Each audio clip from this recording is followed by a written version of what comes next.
السلام عليكم ورحمة الله وبركاته.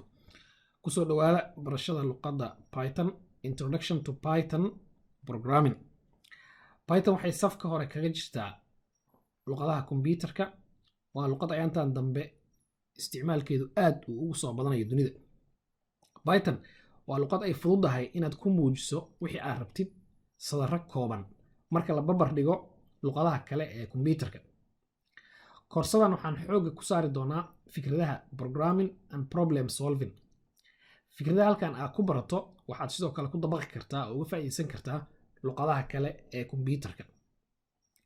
waxaan aad u sharxi doonaa hadduu la yiraahdo logiga iyo sida loo xalliyo problem solving wixii la dhahay. waxaan hadduu la yiraahdo aan u soo gudbin doonaa fikradaha iyo mowduucyada koorsadan si sahlan. sidoo kale waxaan isticmaali doonaa hadduu la yiraahdo tusaalooyin ku habboon qayb walba iyo mowduuc walba ee aan ka sheekeynayno hadduu la yiraahdo. koorsadan waxaa ka faa'iideysan karo qofkii bilow ku ah programming, qofkii raba inuu programming wax ka ogaado. sidoo kale waxaa ka faa'iideysan karo qofkii horey u soo bartay luqad ama dhowr luqadood oo programming ah oo laakiin luqadda Python ay ku cusub tahay.